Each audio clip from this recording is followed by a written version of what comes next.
introduce you, and then you will share with your screen. Is it okay? Great. Great. Excellent. Dr. Vikram, should we start? Yeah, I think we are live now. We can start. Good evening, everyone. On behalf of Initiative for Sleep, Asthma and Allergy Sciences, I warmly welcome all the delegates to the ISAS Clinical Excellence Masterclass, Episode 4. Asthma continues to be one of the most common chronic respiratory disorders across all age groups, and despite major therapeutic advances, achieving optimal asthma control in real world practice still remains a challenge. Appropriate case based learning is extremely important because every patient, asthma patient, presents differently, requiring individualized and practical management strategies. Recently released GINA 2026 updates have further refined our understanding of asthma diagnosis, monitoring, risk management, evidence based management. Staying updated with these recommendations is essential for every clinician involved in respiratory and allergy care. At this point, it gives me immense pleasure to invite Dr. Vikram Patra, renowned pediatric allergist from Navi Mumbai and co founder of ISAS, to officially release the GINA 2026 summary update document, thoughtfully prepared by him for the academic benefit of clinicians and students. Dr. Vikram, please. Yeah, thank you, Dr. Neeraj. I will be sharing my screen.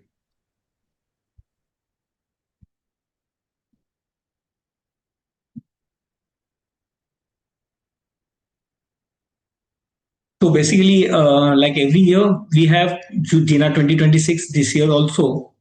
Major changes has been done. Mostly they have focused on the acute asthma part, and then changes under 5, 6 to 11, and above 12 years, adults and adolescents. We have few changes. So what we have made a document, a summary, quick summary to go through, because we have been following GINA for so many years, and last year's GINA we know. Just we need to have a quick reference what we have the changes. So this is the document we will be sharing you. You can scan this QR code so that you can have this access. So here we have highlighted what are there, the main table form, what are the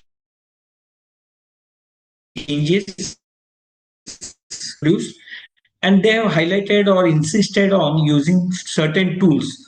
The CAT tool, which you used to be used for chronic uh, uh, obstructive pulmonary disease, now in an adolescent in asthma also. Then we have pediatrics AIRQ for age group 5 to 11, and PREM score for acute asthma of any age. Now all these tools we must use to make all the findings objective. So we have a scoring system. So whenever patient comes to us, we should have the score or the score mentioned on a file, so that when on follow-up we can compare the changes seen. So below this table we have details of each and every aspect of the changes what has been put in this year. Now going to the tools part. So this is the first tool. We have made a app form of thing to make it more easy. We have digitalized it, and this is the form what we are going to get. So this is chronic airway test. So what we are going to, it's a simple UI based. So few questions are there. You need to ask for coughing. How much do you cough? A score will be there. Let patient score or rate. Suppose this is 3 number. Then mucus, is it there? Say 1 score. Then chest tightness, yes, 3 number score we can give. Breathlessness, 3 number. The next question, activity limitation, whether the asthma has limited its activity. So we can give a score. And then confidence leaving home. Remember, this CAT score is for adolescents and adults. So the sleep quality, the energy level, all these scores, and then we get a score. So after putting, so this score comes. So your CAT score is 21. It has high impact on the asthma control. Then what we can do, we can step up the therapy as per the guidelines. So these are the a summary, and then we can have a clinical insight also. So score, and we need to have a change of more than 2. So that is called as minimal clinically important difference. Then we have pediatric AIRQ, that is pediatric asthma impairment and risk questionnaire. This is to be used for all the pediatricians who are dealing with asthma. Then here we have follow-up mode and the new patient mode. So what we are asking, the past 2 weeks, how are the control, whether the child had asthma like symptoms in last 2 weeks, yes or no, then in whether night awakening was there or no, then whether rescue medicine was. This is what we used to use previously also. So all these scores we can do. Then future risk of exacerbation also we can tick mark, and then you get result. So very poorly controlled asthma, it comes like this, and then we need to step up the therapy. And then here we have a follow-up mode. So when we are assessing a new patient, we ask for future risk. We ask about the last 12 months question. So for a follow-up patients, when there is a follow-up mode, all those questions will remain same for the last 2 weeks for the symptom control. But for the future risk, the questions asked will be past 3 months only. So in past 3 months, already on inhalers, if these points are there, then the risk of exacerbation will be more. And then for a patient who comes with acute exacerbation, we have this questionnaire.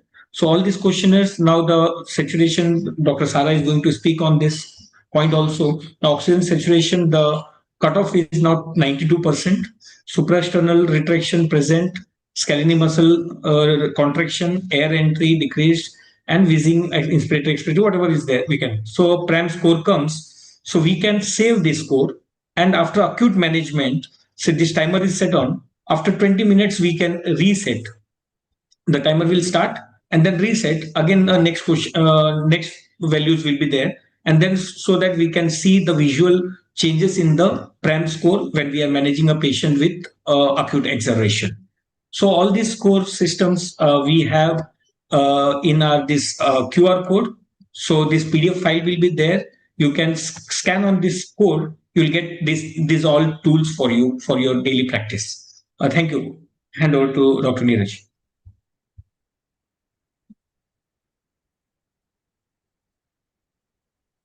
Please unmute. Please unmute. Thank you, Dr. Vikram. Thank you so much. This has been really, really very wonderful academic contribution, and you have really digitalized the things, and this can actually help in rationalizing the management of a particular patient. So thank you so much. Now it is my privilege to introduce our esteemed international faculty for today's session, Professor Sara Pulido from Colombia. Professor Pulido is a distinguished pediatric pulmonologist and academician associated with the University of La Sabana, Colombia. She has been actively involved in pediatric respiratory medicine, sleep related breathing disorders, cystic fibrosis research, advanced pulmonary care. She is recognized for her clinical expertise, academic contributions, and commitment to improving pediatric respiratory outcomes through evidence based medicine and multidisciplinary care. We are truly honored to have her with us today to discuss about case based management of asthma, a highly practical session focused on real life clinical decision making, common challenges in asthma care, and evidence based management approaches that can directly improve patient outcome. To conduct and moderate this important academic session, I would now like to invite Dr. Krishna Mohan, eminent pediatric allergist from Kochi and co-founder of ISAS. Dr. Krishna Mohan, over to you, please. Thank you, Dr. Neeraj. So, good evening, everyone, and welcome to ISAS Clinical Excellence Masterclass episode number 4. So, as Dr. Neeraj and Dr. Vikram detailed, we all know asthma is one of the most common diseases we encounter in clinical practice. Yet, managing it effectively often becomes challenging because every patient presents differently. That is why today's topics, that is case-based management of asthma, is highly relevant because through the real clinical scenarios, this session will help us to understand the practical approaches to diagnosis, treatment escalation, the difficult to control cases of asthma, and improving the long-term outcomes. So as Dr. Neeraj told, we are really privileged to have with us Professor Sara Pulido with us to deliver the topic. I warmly welcome all participants to join this session. Without further delay, I invite Professor Sara Pulido to begin the session. Over to you, ma'am. Thank you. Good night, everyone. Thank you for this invitation. I'm truly honored. I'm going to share my screen. And I loved the tool. I got the QR code to use as well. It was a really useful tool. Thank you, Dr. Patra. Thank you. So, Well, first of all, thank you very much for this invitation and for the opportunity to share this session with you. As you have been told, my name is Sara Pulido, and I'm a pediatric pulmonologist from Bogota, Colombia. And I leadership a work in an asthma center of excellence where we follow children with mild, moderate, and severe asthma. So today, rather than reviewing guidelines slide by slide, I would like to invite you to think about asthma through some clinical stories. So let's look at these 3 stories. William, 9-year-old, has apparently mild asthma. He's been asymptomatic for the last year and has had no follow-up visits. He's using rescue medication only when needed. Dana, 7-year-old, has asthma that apparently seems mild. She had a normal spirometry and she had excellent symptom control. Because of this apparent stability, treatment was stepped down. And lastly, Sebastian, 16-year-old, he has also apparently mild asthma and has been free of attacks and symptoms for 1 year. Which of these patients would you be worried the most? I'm going to tell you what happened with those patients. William was admitted to ICU with HFNC and OCS. Dana, 3 months later, had a GINA score of 3 with no control, and Sebastian continued well. Is he in asthma remission? When we see these patients, we often make assumptions. We tend to believe that patients who arrive to intensive care unit are necessarily those with most severe baseline asthma. But is that really true? Does mild asthma provide protection? Is ICU admission simply bad luck, or are there warning signs that we may be missing? And most importantly, could these events have been prevented? So before we answer this, let's us challenge one of the most common myths in asthma, which is that the most persistent misconception of managing is the idea that mild asthma is harmless.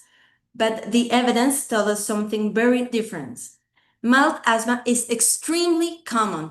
On many studies, it's up to 75% of all asthma patients, but it does not mean necessarily low risk. It has the potential to have severe exacerbations, and they may occur in patients previously classified as mild at even an 86% of admissions. This means that baseline severity and acute severity are not always the same. In this study of 298 admissions at the pediatric intensive care unit, baseline asthma severity did not predict the intensity of an acute exacerbation. So, when these patients are upon PICU admission, clinical severity is indistinguishable if we compare it with PIM2 scores. So the mild group and the moderate severe group have the same acute severity when they are admitted to ICU. So a child with mild asthma can become as physiologically ill in the PICU as a child with well-established severe asthma. So the fact that they have infrequent symptoms can be underlying chronic inflammation of the airways and a high risk of exacerbation. So that's why we do not recommend anymore SAVI as the only management. Mild asthma and low risk can still experience severe or fatal exacerbations, as we just saw. But also, children with mild asthma can have an accumulated risk of OCS cycles, and even up to 5 or 4 cycles along the life can increase the risk of osteoporosis, diabetes, cataracts, heart failure, and pneumonia. Regular use of SAVA creates a vicious cycle. If we use it continually for 1 or 2 weeks or in intermittent use, bronchial hyperresponsiveness reduces the bronchodilator effect and increases eosinophiles, leading to greater dependence on SABI. Overuse of SABA increments exacerbations and mortality, and we need to start training our patients in using SABA only when it's really needed and focus the main treatment on ICS. In children, there are specific risks. Children who use 3 or more canisters a year have the double risk of urgent visits and risk of mortality and severe crisis if they use more than one canister a month of SABA. When they use frequent SABA, they will rebound, and just 1 week later, they can cause tolerance, reduce drug response, and increase airway hyperactivity. Studies such as TRIXA show that the use of corticosteroids alone, when control is needed, increases the risk of severe crisis and avoids the beneficial effects of high daily doses, such as improved linear growth. So the question is, should we use daily ICS or as needed? This is the systematic review of 2025 shows us that as needed ICS is a safe option if adherence is low, and it's superior to SABA alone. Daily ICS is superior in preventing exacerbations and has a greater benefit in lung function. So if we're talking about step 2, we should incline ourselves toward daily ICS as the optimal treatment.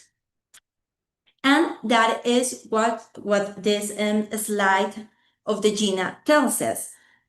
This is where anti-inflammatory rescue strategies become important. Relying only on bronchodilation may provide symptomatic relief without addressing airway inflammation. For children, using SABA-based strategies, inhaled corticosteroids administered together with rescue medication become an important protective tool. If inflammation drives exacerbation, rescue treatment should also address inflammation. That's why in every step as a reliever, we now have the option of using low-dose ICS formoterol or as needed low-dose ICS SABA, and only is last choice as needed SABA if air is not available. It's not the same to have or to make population-level treatment decisions that patient-level treatment decisions. For population-level decisions, we should think on efficacy, effectiveness, safety, and access, and maybe phenotyping in severe asthma. But when we're choosing a controller option for one specific patient, we should use shared decision-making with the patient or the caregiver and discuss the following. What is the preferred medication? What are the patient's characteristics or phenotype? Like, is this patient an overuser of SABA? Does he have an exacerbation history? Does he have high pheno or eosinophiles? Does he have any environmental exposures or comorbidities that we should be addressing? We should also take in mind patient's views, what are his goals, beliefs, and concerns, and also some practical issues. Which inhalers are available for this patient, and what of those available medication can he use correctly after training? Is he an adherent patient or is he not? And then we should also think of the lowest environmental impact. So this is some practical tip. So when these are the recommended ICS doses to be used alongside of SABA for children younger than 11 years old and adolescents older than 12 years old. So a practical example is that we would use SABA 2 puffs plus budesonide 200 micrograms 1 puff every time it's needed for rescue. And for air therapy with ICS formoterol, we should use 1 inhalation as needed of the concentration of 80 and 45 micrograms. And if there are more of 8 inhalations in a day, they should seek medical care. And for children or adolescents older than 12 years old, it would be the same, but in a higher concentration, and they will have one inhalation as needed and seek medical care if they surpass more than 12 inhalations needed in a day. So how could we have predicted a severe exacerbation in this child? In this study, a spirometry was performed every 3 months, and a higher risk of exacerbation was seen among those patients whose spirometry either improved or worsened in the percentage of predicted FEV1 or NC score of the same volume. So what this means is variability is the true risk marker. It's not about being better or being worse, but large changes, even if they're up or down, indicate instability of the airways, and we should have in mind that those patients could probably have an exacerbation in the next 3 months. William leaves the ICU, and this is often when clinical thinking can become dangerous. Because if we continue to call him mild asthma, exactly as before, we may underestimate his future risk. Any exacerbation changes the story. After a severe exacerbation, we're not managing the same patient anymore. The patient requires reassessment. So what do we do after an emergency visit or hospitalization for asthma? This is what GINA recommends us. We should prescribe ICS formoterol as both maintenance or reliever therapy marked at discharge unless in step 4. We should verify that the patient started ICS at double dose for 1 month and then adjust. Do not recommend SABE-only treatment and ensure SABA for rescue and a complete course of oral corticosteroids and ICS-LABA if it's appropriate. What is the evidence in MART reducing severe exacerbations? They lowered the risk of severe exacerbation 32% when compared with the same dose of ICS plus SABA as needed. And they lowered the risk in 23% versus high-dose ICS-LABA plus SABA as needed. We should also give some instructions to the patient and family after discharge. Identify the risk factor that triggered the exacerbation and implement management strategies. Provide a written and personalized action plan with details of accessible emergency services and actions to take before worsening. We should review inhaler technique carefully. We should promote SABE as needed only when it's required and not on a regular basis, and ensure that it decreases to baseline levels. And we should schedule a follow-up in 1 to 3 days with his pediatrician and an additional visit in 2 or 3 months, ideally with a pediatric pulmonologist or allergologist, according to the clinical context, social factors, and practice, and also the severity of the exacerbation. An exacerbation is a marker of future risk, and discharge on MART with ICS formoterol at a step 4 and a follow-up are the most effective strategy to reduce a new hospitalization. We must remember that classification of asthma severity is retrospective. It's classified according to the level of treatment required to control asthma. So it determines severity once the response to treatment is known. So we will have mild asthma in steps 1 and 2, moderate asthma in steps 3 and 4, and severe asthma in step 5. The higher the step, the greater the severity. So, as we have said before, exacerbation is a prediction of future risk. A recent history surpasses current control as a predictor of risk. We have 3 times more risk of future severe exacerbation within 6 months if we had a recent exacerbation. It can have a viral trigger of respiratory viruses in more than 80% of the exacerbations, being rhinovirus the most common agent. But poor asthma control is also a direct precursor of severe acute events. This brings us to our second patient. Dana initially appeared stable, good symptom control, normal spirometry, and a step down seemed reasonable. But 3 months later, asthma control was lost. So now we face another uncomfortable question. Was the step down appropriate, or did we misunderstand what control really means? The natural history of asthma is not linear. Asthma is a dynamic condition, and although 20% achieve remission in early adulthood, more than 50% of children report recurrent wheezing in multiple assessments when they're 26 years of age. The functional deficit is established early in childhood, and it dictates the future respiratory health.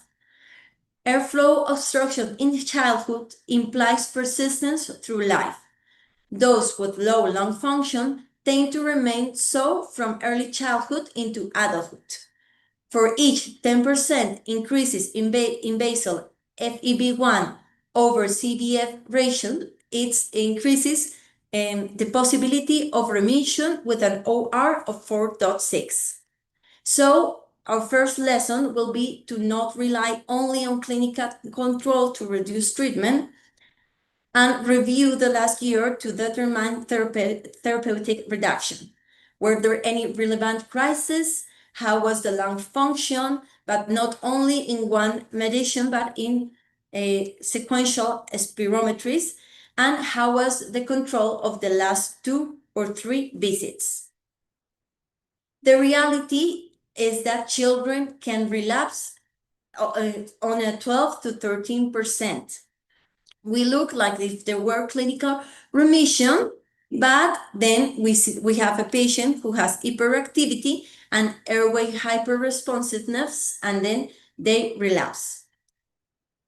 The later the disease presents, the higher the odds of relapsing in asthma.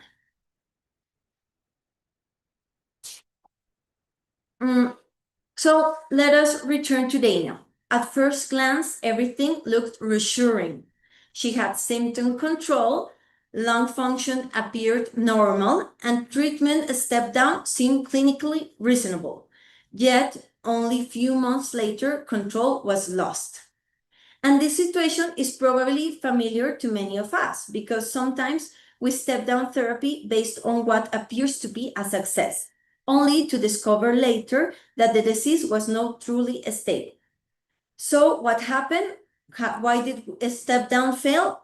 Because control is different to future risks, and asthma management becomes easier when we separate those two concepts that are common confused: current symptom control and future risk. A child may have minimal symptoms and still carry substantial biological or functional risk.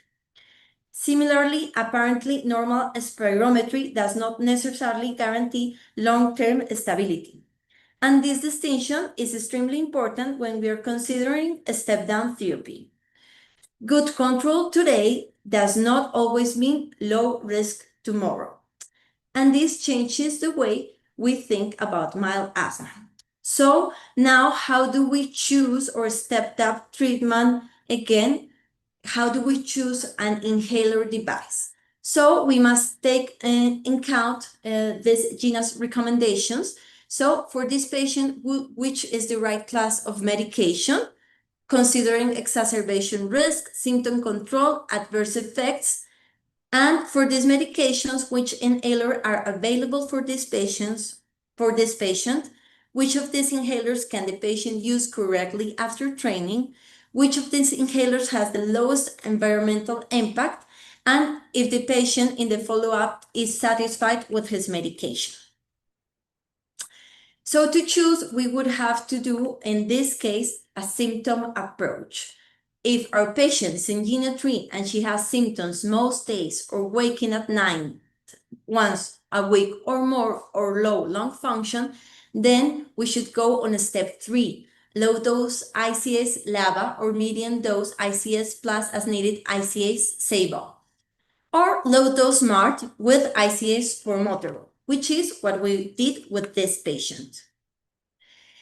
I wanted to talk about this, even if it's not the specific case of Dana, but mild asthma has a great challenge of adherence. The infrequent nature of symptoms leads to low adherence to controller medications, and this lack of adherence contributes to the cycle of excessive use of SABA and risk of fatal asthma. So, adherence is particularly difficult to achieve in mild asthma and in mild asthma in adolescents.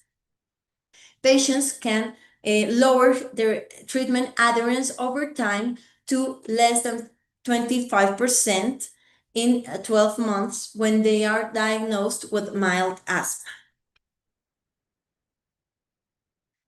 Okay. Now we're going to talk about Sebastian. Sebastian is our 16-year-old and he raises a completely different question. What happens when asthma seems to disappear? He is doing well, so is he no longer asthmatic? He is apparently mild asthma with no symptoms during the last year, no recent attacks, using rescue medication only when needed, and many clinicians and families might reach an understandable conclusion. Maybe the asthma is gone, but is that really true? So this leads us to one of the most fascinating and sometimes misunderstood concepts in asthma. Does remission exist? The short answer is yes.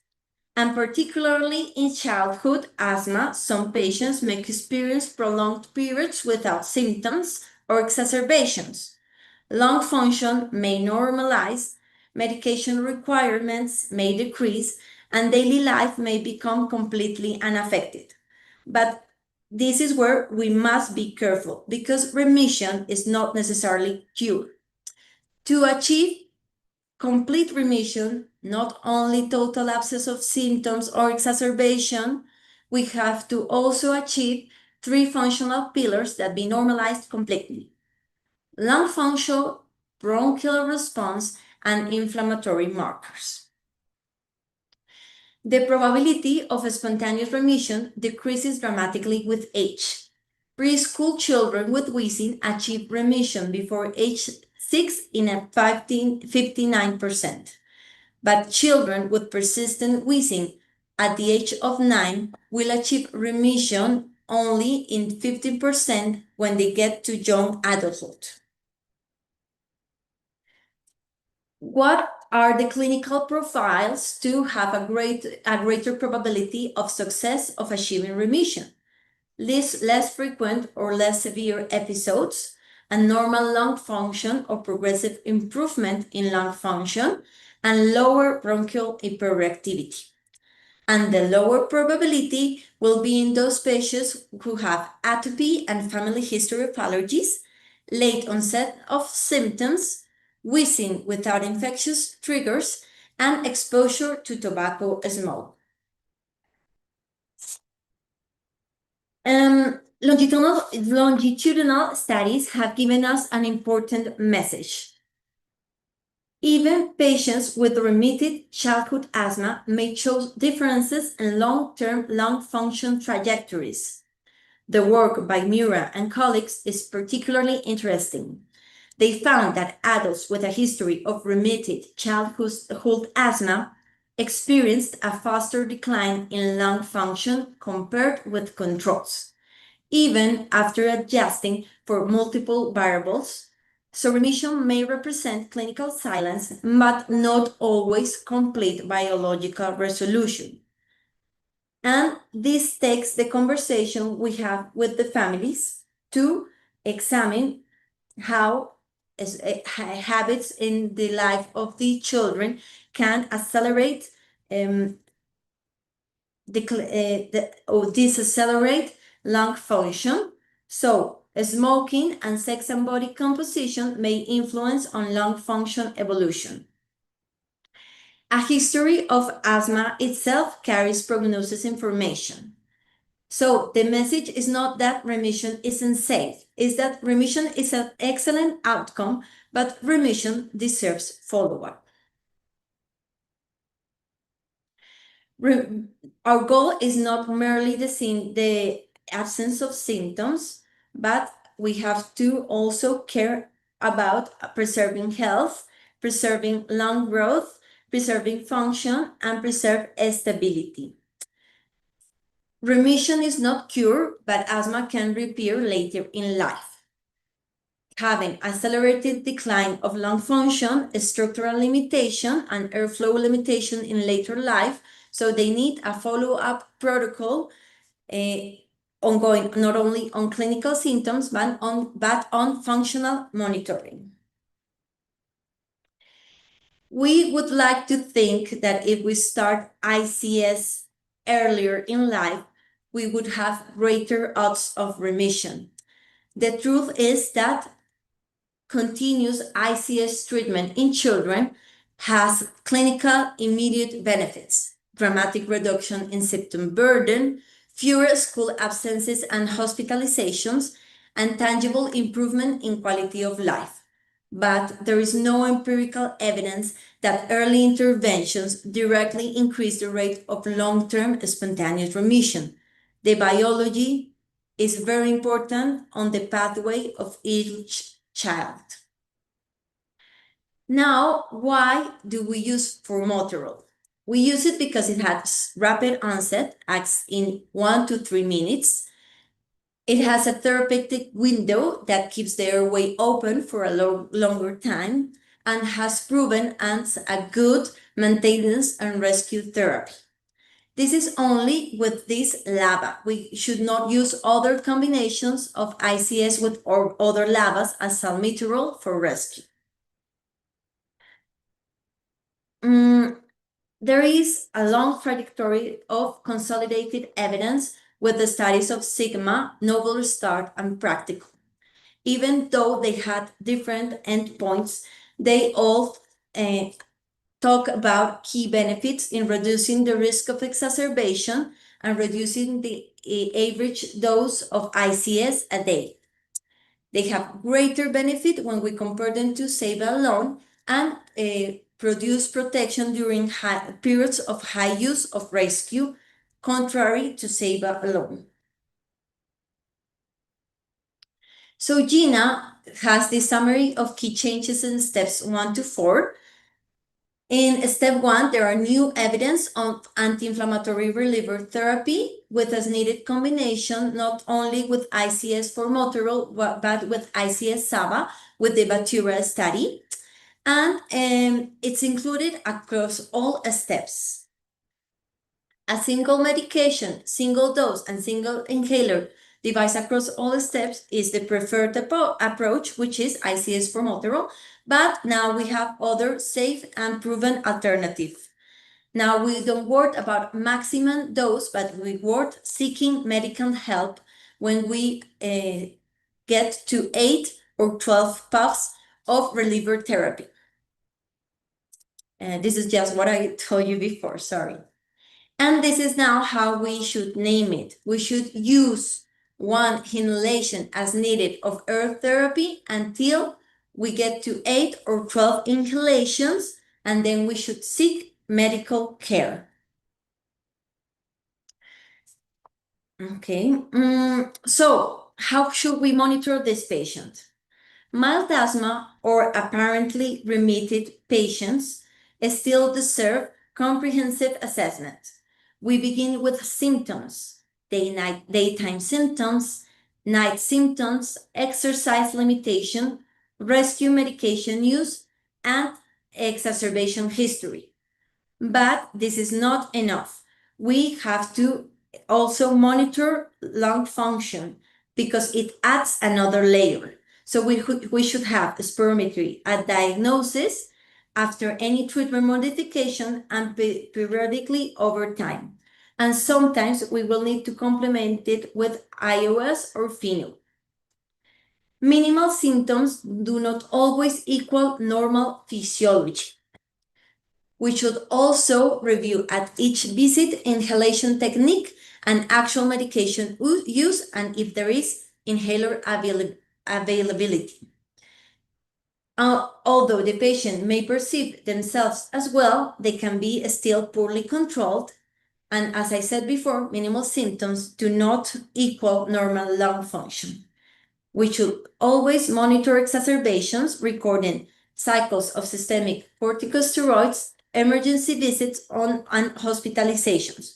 One exacerbation increases future risks and requires reevaluation of the treatment step. They also recommend us a personalized asthma action plan.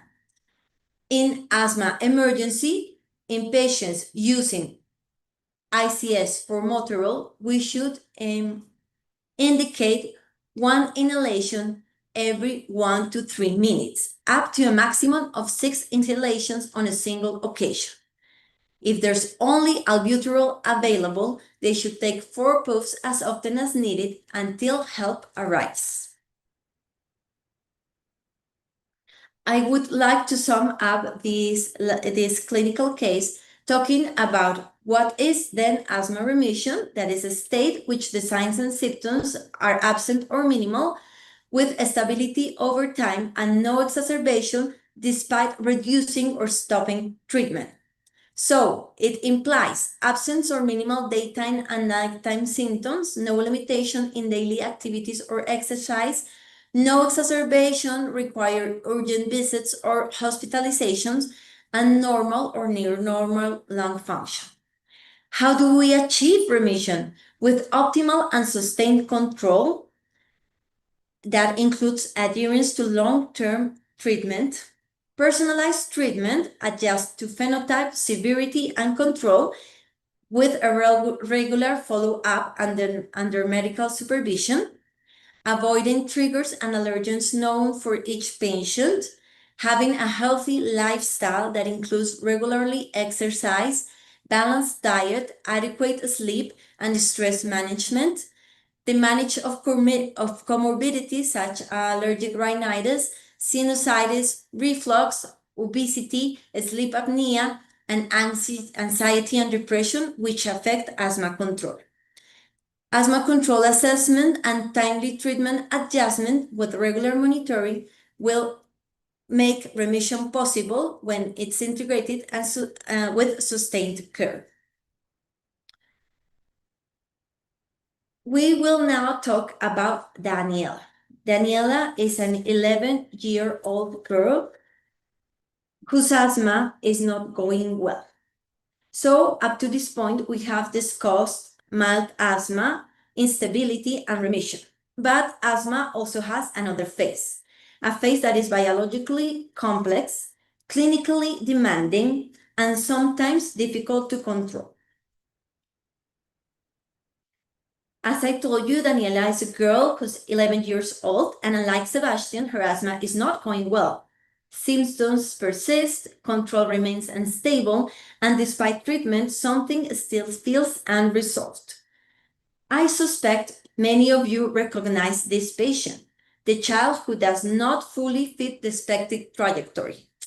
This particular child has an acceptably high risk of mortality with a history of 4 ICU admissions, high OCS burden, need for repeated systemic corticosteroids, and required high-flow nasal cannula in 2 years before. She's current on treatment on step 5 with high doses of LABA ICS, leukotriene antagonist, tiotropium, and management of rhinitis. Daniela's spirometry demonstrates moderate obstruction with bronchodilator response and decline compared with previous measurements. This is important because worsening control is not only symptomatic. Her FIV1 had a conditional change of -5.4, which is severe. She also had a chest CT, which was normal. Sometimes in severe asthma, we have to consider differential diagnosis. Severe or difficult asthma requires broader thinking, investigation of alternative diagnosis, because not every patient with uncontrolled symptoms simply needs more medication. Difficult to treat asthma is uncontrolled asthma despite medium or high doses of ICS LABA, but that has contributing factors such as poor inhaler technique, low adherence, untreated comorbidities, or an incorrect diagnosis. And severe asthma is a specific subset of population that remains uncontrolled despite maximum optimized therapy and treatment of contributing factors. It's in its nature. It's refractory to standard treatment and is driven by underlying subsequent biology. So in our 11-year-old patient, is this a behavior problem or a biology problem? Inhalation technique is an easy step to fail. Using MDI with a spacer, in severe studies, correct techniques can range from 0.6% to 68%, which is a great amount of patients not doing their technique correctly. The most frequent errors are not checking the inhaler, not waiting between inhalations, and not holding breath. But it gets worse when we talk about dry powder inhalers, where the range of correct technique can vary from 0% to 35%. The most frequent errors are exhaling completely before inhaling, not exhaling completely before inhaling, and not holding breath after inhaling. Some dry powder inhalers are easier to use than others. Discus was easier to use than turbohaler. It has greater self-efficacy, having a written action plan, and this is also associated with better technique. GINA says that dry powder inhalers are suitable for most patients from 4 to 6 years and older. We have to check inspiratory effort is adequate. We should load a dose, breathe out, a strong breath in, and hold breath for 5 seconds.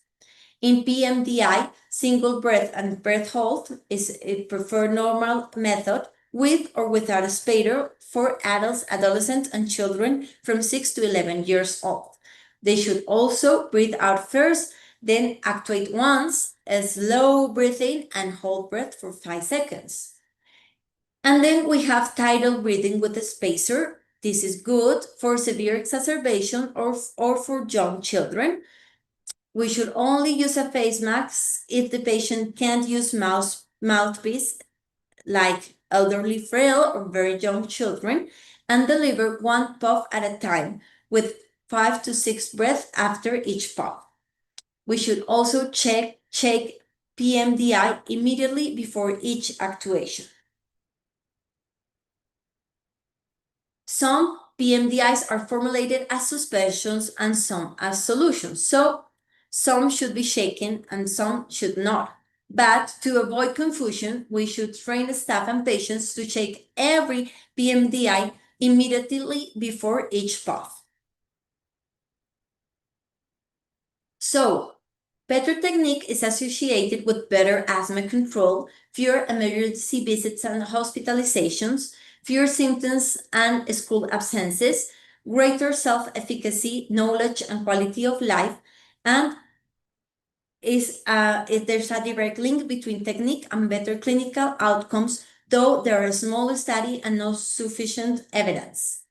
Most children do not use their inhalers correctly, independently of the device, so we have to assess and reinforce inhaler technique every visit. We should individualize the choice of the device, prioritizing the one that the child can use correctly. This will reduce health costs and improve asthma control.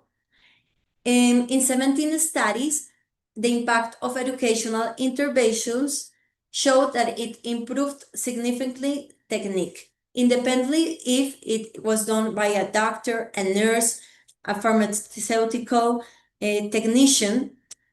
The technique of instruction and teachback were highly effective. Telemedicine has also proven to be effective and sustainable in the long term. And this is where objective assessment becomes essential. One of the most important lessons in asthma care is that perception and reality do not always match. Patients may feel well, families may feel reassured, and yet important problems may remain hidden. Studies evaluating adherence and objective assessment remind us that poor control is not always due to severe disease. Sometimes the problem is under-recognized non-adherence, and sometimes technique. Adherence is the use of medication at a prescribed frequency and dose in unless 80% or more of the time. Children from 5 to 16 years have the lowest adherence, with only 30% of adherence to ICS and 14% of adherence for ICS lab. Systematic reviews estimate that adherence in children using ICS is below 50%. It's very difficult to measure with precision adherence. There's no gold standard. You can use proportion of days covered of treatment being sent to patients. You can have a more precise electronic monitoring, but it is costly. You can have self-report, but there's usually overestimation of use, and you can also use validated questionnaires for inhaled medication. We have to address factors that affect adherence in children, such as knowledge, belief, and values. We have also address lack of routine, preference of immediate relief, transition in responsibility when children are getting older, the choice of the device, and some socioeconomic barriers. And adherence does not always correlate with the reported level of symptom control. Many children with low adherence report good symptom control, but show objective changes in high FeNO or significant bronchodilator response. Perceived symptom control does not always reflect the true state of the disease.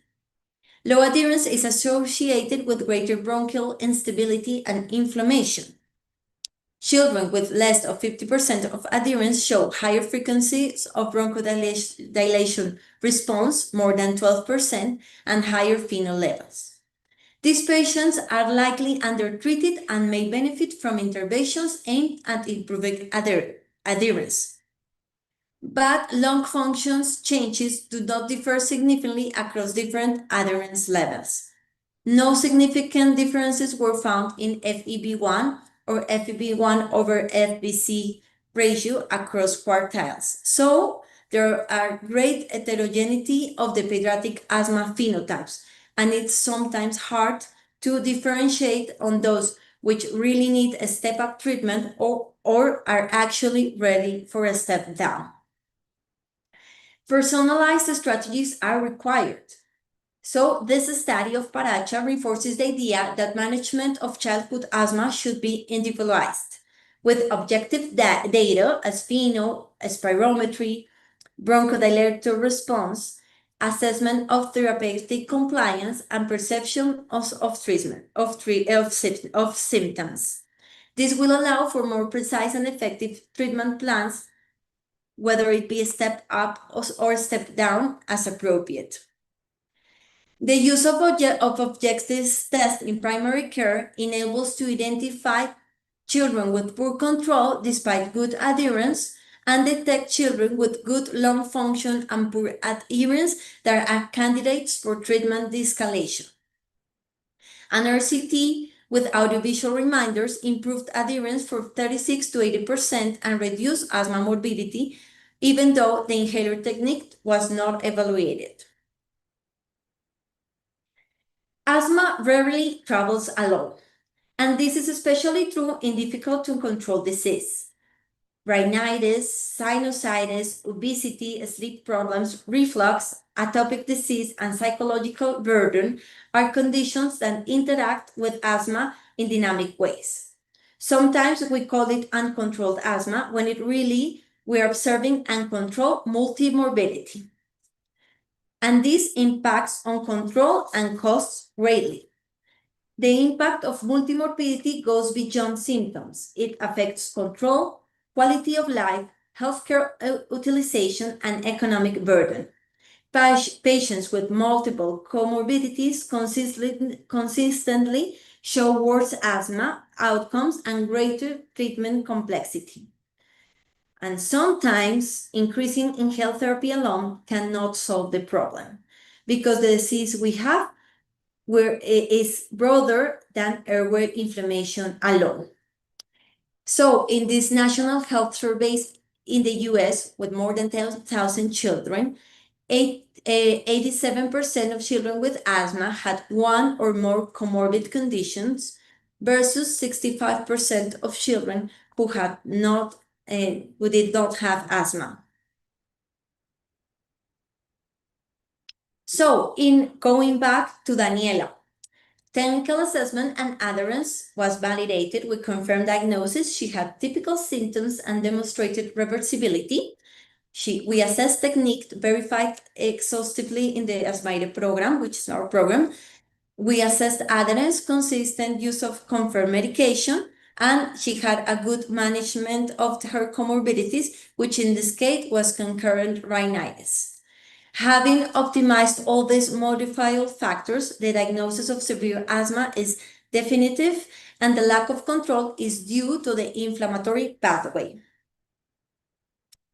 Type 2 inflammation represents one of the most clinically relevant pathways in pediatric severe asthma, and identifying this biology has transformed treatment possibilities. Today, we're no longer limited to empirical escalation. Instead, we can begin matching treatment to mechanisms. Precision medicine begins with precise characterization. In this case, Daniela had elevated eosinophils, markedly elevated IgE, FeNO, which was normal on treatment, and her inflammatory classification was T2 high asthma. Although FeNO is normal, the persistent eosinophilia and markedly elevated IgE confirm an inflammation driven by the type 2 pathway. Selecting a biological therapy based on a biomarker matrix is something that GINA recommends. So we can divide our patients into axes. The J-axis, which will count how many eosinophils we have in blood, and on the X-axis, we have FeNO. For children with less of 150 eosinophils on blood and less than 20 parts per billion of FeNO, we should consider omalizumab if there is an allergic-driven asthma, or tezepelumab if this child is older than 12 years old and has a 2T low phenotype. But if FeNO is over 20 parts per billion, dupilumab will be best suitable for these patients, and omalizumab and tezepelumab will be secondary options. In children with 100 to 1,500 eosinophils, benralizumab, mepolizumab with a low FeNO can be first choice biologics if available. But if FeNO is elevated, it is a strong predictor for dupilumab response. And children with more than 1,500 eosinophils should have an anti-IL-5 biologic, or we could consider dupilumab if there are other causes, if we considered other causes of eosinophilia. And also, we should use comorbidity guided selection. Dupilumab would also help in children with atopic dermatitis, with IgE-mediated food allergy, with eosinophilic esophagitis, and with chronic rhinosinusitis with nasal polyps.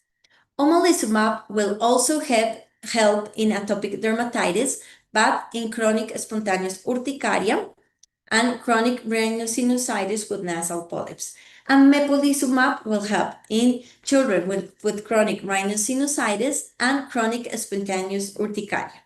So integrating multimorbidity into the decision is the core of precision medicine in asthma when we're choosing biological treatments. We should also assess response to T2 target biologic therapy. So if there's no good asthma response, we should stop the biologic therapy and consider switching to another T2 target biologic. We have to take in count local payer eligibility criteria, predictors of good asthma response, comorbidities with relevant indication, and the cause, route, frequency, and patient preference. Now, in adults, there's some new data in the NIMBLE study with patients with severe eosinophilic asthma and good response to mepolizumab or benralizumab can switch to depemokimab, which is administered every 26 weeks without non-inferiority. This is in adults.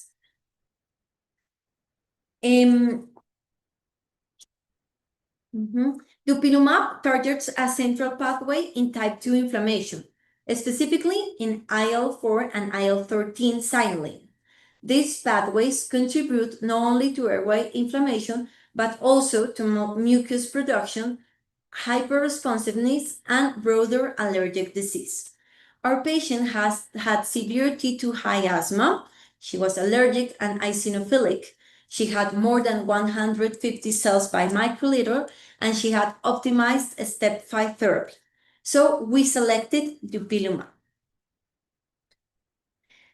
This decision was supported by the Voyage study, which evaluates pediatric patients with uncontrolled moderate to severe asthma and demonstrated clinically meaningful improvements with fewer exacerbations, such as less than 60%, improved lung function, and meaningful benefit in inappropriate selected children. Lung function has rapid improvements observable as early as in week 2, and it also has significant improvements in asthma control questionnaire. A higher proportion of children achieved well-controlled asthma. So clinical and functional efficacy is almost immediate. There are some essential steps to optimize our selection. When we discuss biologics, we should think beyond immediate control. Asthma is longitudinal, and treatment success should also be longitudinal. Reducing exacerbation matters, improving daily life matters, but preserving lung health over time may be equally important. We should validate that severe asthma is severe asthma, ruling out difficult to treat asthma, and always verifying inhaler technique and adherence first. We should phenotype correctly our patient, look for the best target in his inflammatory cascade, and look for a strong and long-term evidence. An structured approach ensures the right treatment for the right patient at the right time. And beyond the biological, we need a continuous care ecosystem. Real precision medicine in well-managed patients shows that biologic optimization improves control in more than 50% of the cases. But we must remember that biologic therapy is an add-on therapy and not an immediate replacement for ICS/LABA. Multidisciplinary management with severe asthma teens identify complex cases and can prevent prescription errors. So the most powerful clinical tool is not the syringe, but the correct phenotyping of the patient. There are other options for adults and adolescents to treat severe asthma, such as non-pharmacologic strategies as smoking cessation, increasing physical activity, joining a pulmonary rehabilitation program, achieving weight reduction, and completing vaccinations. In patients which are not well controlled but stable and have allergy-driven asthma, we can consider immunotherapy. And there are other controller options with less evidence for efficacy or safety, but in some patients they may be needed. Maintenance OCS should only ever be used as last resort. There are other key changes in severe asthma. The add-on LAMA evidence updated included an additional triple therapy in one device for patients aged more than 12 years old. There are also a new biosimilar anti-IgE, which has the same indications as omalizumab, and as we talked before, dupilumab, long-acting anti-IL-5, which has a subcutaneous injection every 26 weeks and has a similar efficacy as mepolizumab. We should be choosing between biologic therapies, including non-asthma indications. And there are also some advices about the choice of reliever for patients prescribed with ICS, LABA, and LAMA. If we have a triple therapy in combination of on separate LAMA, we should use low-dose ICS, SABA, or SAB. If we're using ICS, formoterol, and LAMA in combination, we should use for rescue low-dose ICS, formoterol, or low-dose ICS, SABA, or SABA alone. And we're using ICS, formoterol, MART, and separate LAMA, we should use as rescue low-dose ICS, formoterol. These options, all of them require 2 inhalers. So we have to ensure that the patient knows which is their maintenance inhaler and which is their reliever inhaler and the correct technique for each one of them. I also recommend greatly using scales to evaluate the response of biologics in pediatric population. The COMSA metrics for adults and pediatric have or suggest the confirmed scale, which categorizes patients into deleterious response, non-response, sufficient response, which is minimal clinical important difference response, a substantial response, or super response based on severe asthma exacerbation in the previous 12 months, maintenance OCS dose for asthma, ACT change relative to baseline, on treatment FEV1 change relative to the predicted FEV1 value at baseline, and a quality of life. With this score, we should be able to know if the patient should continue or not the biologic therapy we selected. And lastly, for some take-home messages, if we take a step back for a moment, what have we learned from this journey? Perhaps the first lesson is that asthma is more complex than only symptom counting. We must differentiate severity from control. A patient may be controlled today and still carry substantial biological risk or future risk. And conversely, poor control does not automatically mean severe asthma. Control describes the present, but severity reflects the broader disease context.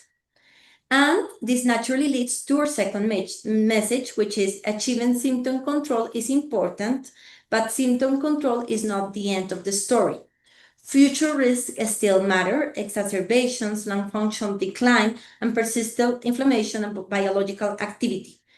Good days do not always equal low risk. Asthma management should look beyond today. Treatment adjustment should not rely on symptoms alone. Symptoms are important, but they should coexist with objective assessment of lung functions, adherence, technique, biomarkers when appropriate, and comorbidity assessments. Better information leads to better decisions. Personalized treatment begins with personalized assessment. And perhaps one of the most important lessons involves exacerbation. Exacerbations are not isolated events. They provide prognosis information. They tell us something about instability, about vulnerability, and future risk. And they should change the conversation after a significant exacerbation. Reassessment becomes essential. Exacerbation change patients, and they should change management. Finally, we should never forget the basics. Before escalating therapy, we must confirm adherence, technique, comorbidity control, environmental and behavioral contributors. And when severe biology is suspected, phenotyping and endotyping become increasingly relevant. I would like to finish with a simple reflection. Asthma is not static, it evolves, it changes, which means that our approach must also evolve from symptom treatment toward patient understanding, from generalized therapy toward individualized care, and from reactive management toward precision and prevention. Thank you very much for your attention. It has been a pleasure sharing these reflections with you, and I would be very happy to take your questions.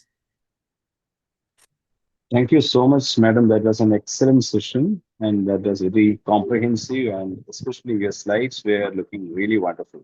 Thank you so much. So there are some questions which we have received in our personal chat box. Are you able to hear?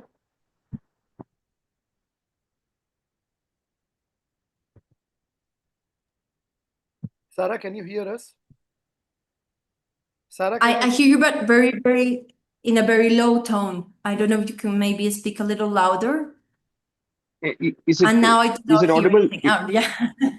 Is it audible now? Yes, Yeah. better. Thank you.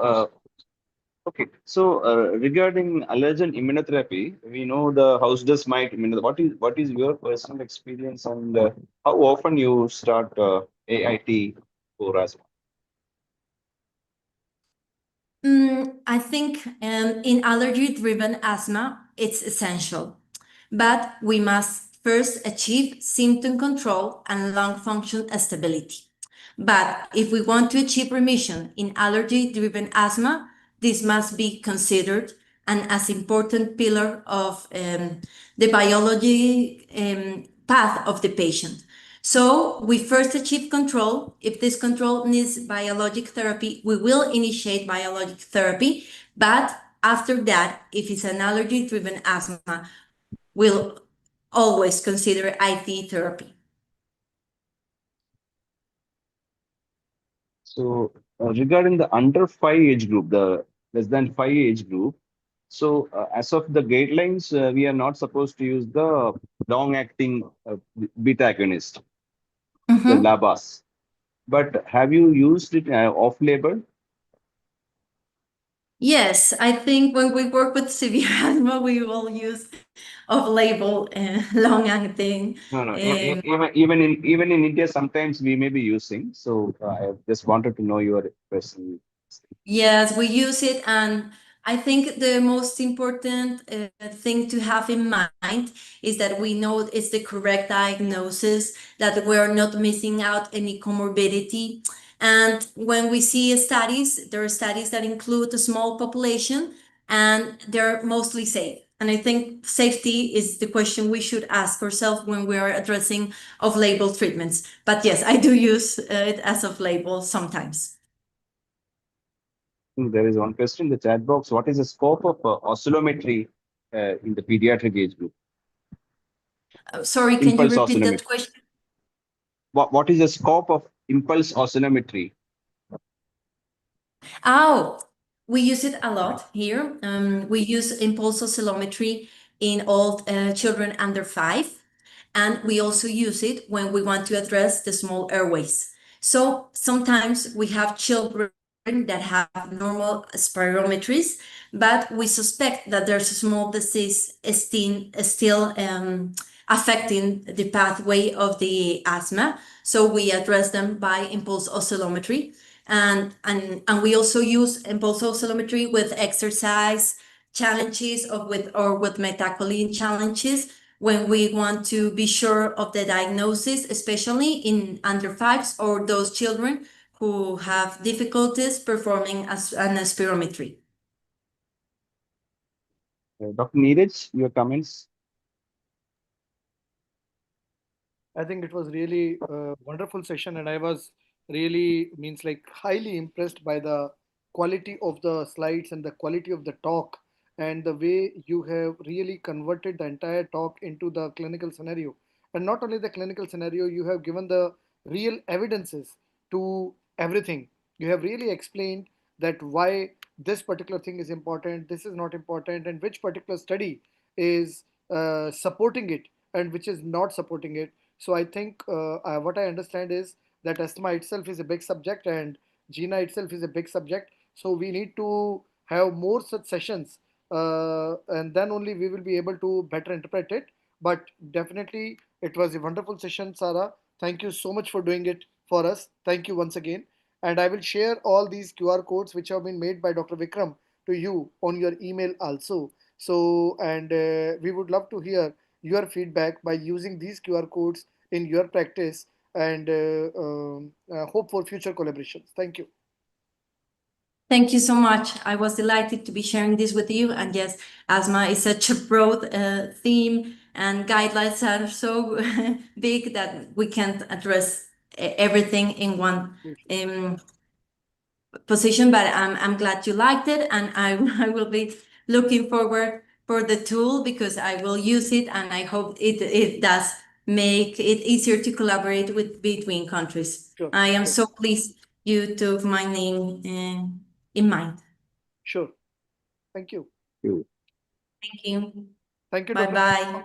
Thank you. Thank you, Dr. Krishnan, for the Thank you. wonderful Bye-bye. moderation. And this closes the today's session of ISA's Masterclass episode 4. And we will soon see you with another session very soon. So till that, stay tuned. Thank you. Good night, everyone. Thank you.